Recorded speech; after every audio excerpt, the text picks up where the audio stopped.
his son.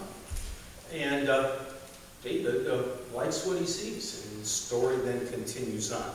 So I'd like you, the congregation, to read verse 6 through verse 11. You're going to read verse 6 through verse 11, and then I'll finish the passage reading from verse 12 to the end. So let the congregation now begin. So David sent his word to Joab, send me Uriah the Hittite. And Joab sent him to David.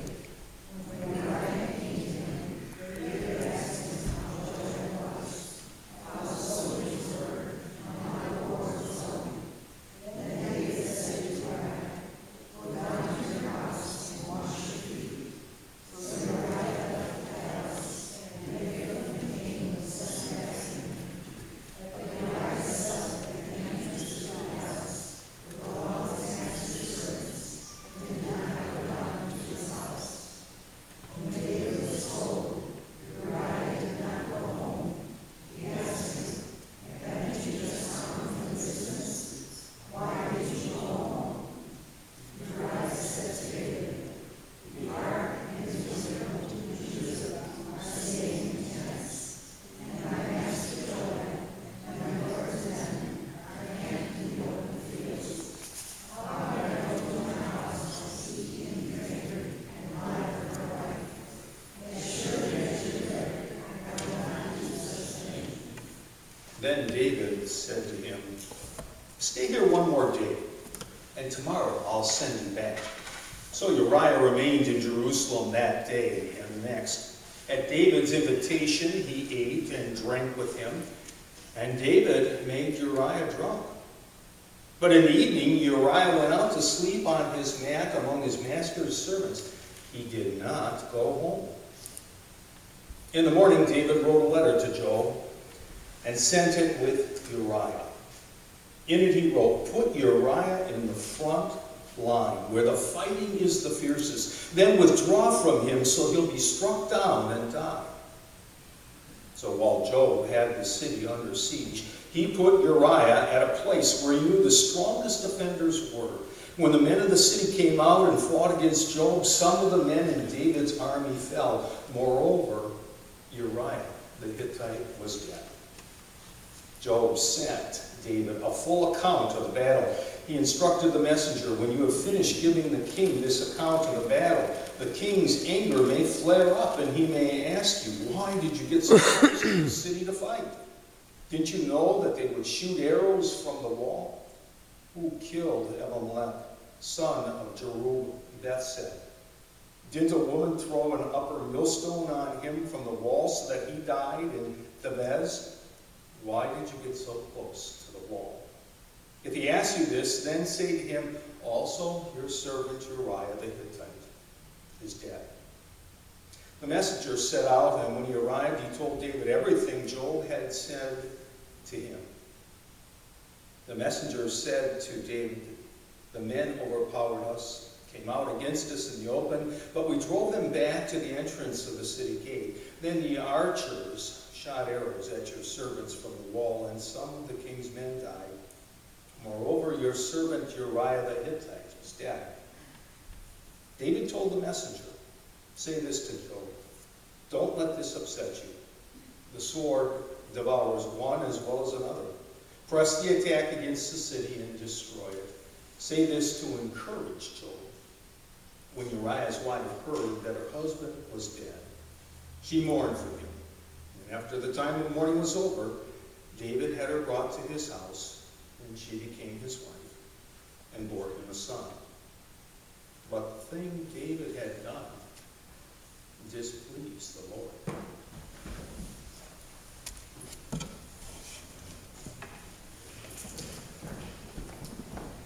The person who wrote the stories of King David obviously knew him well. Some scholars think that the person who wrote the stories and history of King David was Zebul, who was the son of the prophet Nathaniel. But most scholars believe that the person who wrote the stories about King David, who knew David pretty well, was Abiathar, who was the high priest at that time. Abiathar was high priest when David rose to power. He saw David rise in fame. He saw David accomplish wonderful things as king. And in fact, at one point, Abiathar would write, God has blessed his servant David mightily. But Abiathar also saw the melancholy that immobilized David in his later days. Abiathar saw the tragedy that suddenly started to come to David's extended family. Abiathar saw the pain that this tragedy brought to David's life. So Abiathar saw it all. The height, the glory of David, and then in his later years, the sadness, the pain, the disability that came in King David's life. And Abiathar suddenly asks the question, why? Why was someone who was so blessed by God suddenly have their life disintegrate into a series of tragedies and woes that no one would ever wish upon another? Our story today, that we just got done reading, is Abiathar's response to that very question. And his response is basically saying this: when you make poor decisions, even though you're a powerful king, you unleash all kinds of consequences that you cannot control. And these consequences will impact others and yourself in a variety of ways. So what was the decision that David made, that Abiathar feels ultimately is that turning point in his life where his life starts to go downhill? The decision was to have a brief fling with the wife of one of his generals, Uriah.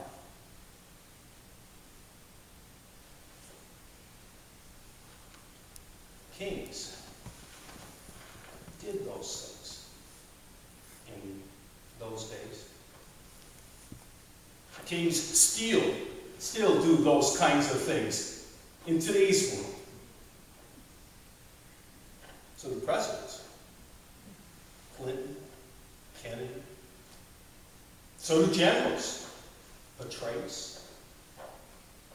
Yes, Abiathar is convinced that David's decision to have this brief fling with this woman starts a rippling effect of consequences that just goes through the entire remaining life of King David. And so he tells the story. In the spring, when kings went off to war, David sends Joab off to war to battle the Ammonites. David's at that point in his career where he doesn't need any more victories. He's had tons of them. He's at that point in his life where he wants to kick back and kind of take it easy. He doesn't have to go to war anymore. He can now send his generals off to do that. And so he does. So in the spring, when the kings went off to war, David stays home in Jerusalem. Some scholars say, maybe King David at this point in his life was experiencing a midlife crisis. I mean, he'd done it all. He'd conquered everything he set out to conquer. What's left? And then, one night, he sees this woman bathing. He sees another conquest. So, the next morning, he sends his servant to get the woman. And she comes. And the king conquers once again. For David, it was probably just a brief fling.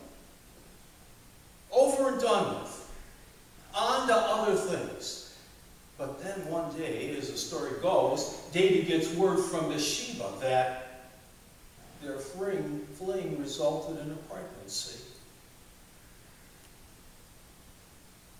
Now, no real problem. Inconvenience to be sure, but nothing that the good, powerful King David can't handle. And so what does he do? He sends word to the front. Joab, who was the top general, send General Uriah back home for a little R&R. Uriah comes home, reports to the king, gives him the military briefing on how the battle's going. It's going well, and David hears the report, and then he looks at Uriah and says, you know, Uriah, don't rush off back to the front. Take a few days. Relax. Kick your shoes off. Go home to your wife. Spend some quality time with her. Well, we know why David makes that suggestion. But Uriah throws David a curve. He doesn't go back home to his wife. Uriah is old school, who believes in the old soldier's code of conduct that you abstain from women during times of battle. And so Uriah sleeps with his aides. Next morning, David finds out. Asks Uriah, why didn't you go home? And then he learns that Uriah's old school. No problem for mighty King David. There's always plan B. Plan B is to throw a party. Make sure that Uriah gets drunk. Certainly when he's drunk, he'll wander home and spend time with his wife. But even though he's drunk, Uriah sleeps with his aides. He doesn't go. And this is where David makes plan 3.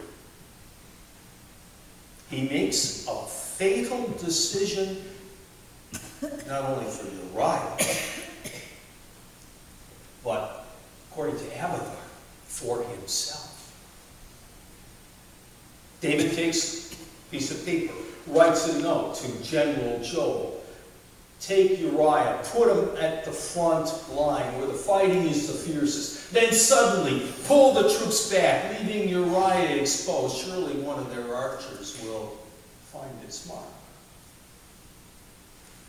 He seals the note, gives it to Uriah. Uriah takes it and unwillingly delivers his own death warrant to General Joab. Joab gets the order. Of course, he follows it. And Uriah, killed in action. Word gets back to David, gets back to Bathsheba, his wife. Appropriate mourning goes by, and then David does what? He takes Bathsheba for his own wife. Case closed. No questions asked. No one will ever know. Abiathar ends the story saying what? The decision that David made displeased the Lord. From Abiathar's perspective, again, it's his fling with Bathsheba, his decision to have her husband killed. It's that decision, those decisions, that unlock consequences, that ultimately begin